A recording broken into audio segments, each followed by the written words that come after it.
Hello everybody, welcome to the Coaching Conversation. I'm Graham Wiley and I've been coaching business leaders for the last 2 decades. In this series we're going to explore some of the things I've seen and learned in that 2 decades and hopefully help you see how you can become more focused, more effective and hopefully happier in your life. So it's now time to sit back, relax and enjoy the Coaching Conversation.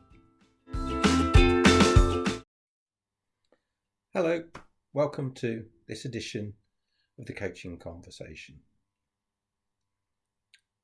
Today, I'd like to talk to you about coaching executives in uncertain times, helping them deal with uncertainty.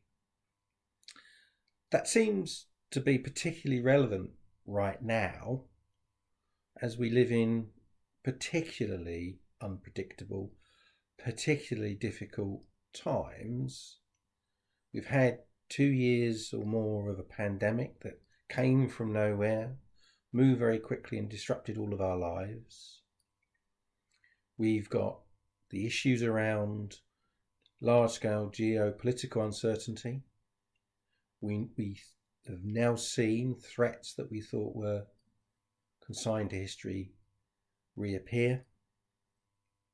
We have the uncertainty around Brexit and what that's really going to mean to European trade, UK trade. What is the UK position in global markets going to really look like?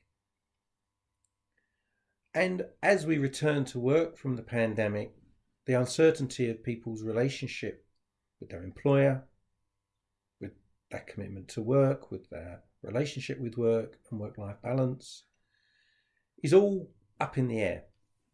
And in reality, the truth is we're not through any of this yet. We're not at the end of it and have worked out the answers. We're still finding those answers.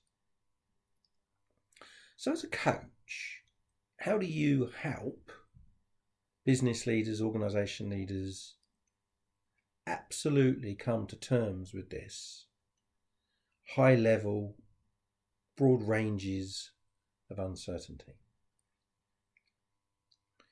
Well, the first thing to recognise is a coach doesn't have the answers. I don't know the answer to the geopolitical problems. I don't know how Brexit's going to unfold. I don't know how supply chains are going to get fixed. And I don't have to. And neither does the coachee. However, I can help frame up questions and help frame up perspectives with the coachee to help them get some sense of control back. And it starts with, first of all, coming to the realization that uncertainty is a state of fact. And you can only really worry about the things that you can influence and can control, and everything else you've got to cast aside. I don't mean ignore it. I don't mean pretend it's not there. I mean, don't let it get to you. The only things you can control are the things you can do something about. So if I was coaching a business leader and they were disrupted and disturbed by all of this uncertainty around them to the point where it was causing them difficulties and problems, I'd start to encourage them to think about what are the real threats. And you can, in most businesses, distill them down into pretty big categories. Is it a supply chain threat? Is it a selling price threat? Is it a workforce threat? Is it a raw material price threat? And one by one, in a very loose kind of way, role play what might happen in those scenarios. As they perhaps reach a worst case outcome, just what would the business leader do in that moment? And whilst that may be a never to be implemented plan, what it does is it gives that business leader the confidence that there's nothing out there that's going to overwhelm them.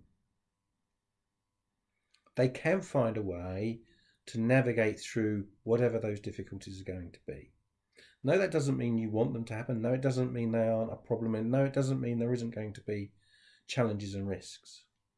But the confidence level, the clarity level is risen enormously. The benefit of that is that they can then talk with their teams and do more detailed planning around the different kinds of scenarios that might unfold.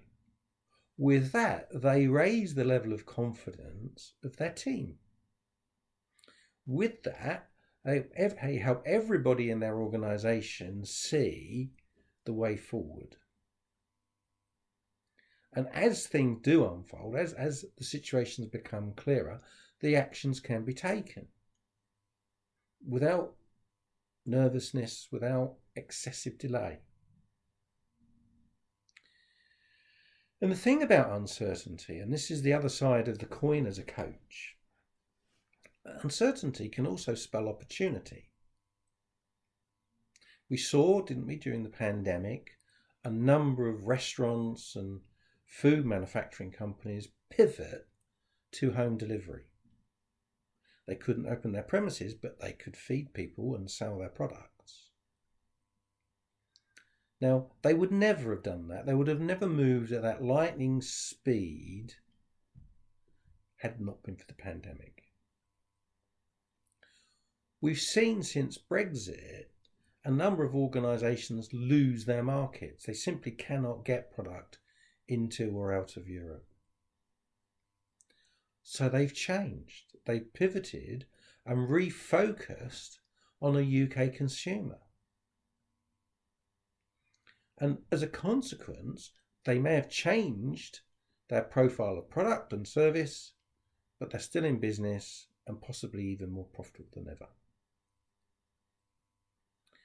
So as a coach, what you bring to the conversation is a degree of balance. You bring a degree of desensitization, and you help the coachee think through all of the challenges that are there with a positive frame of mind, with a confident frame of mind.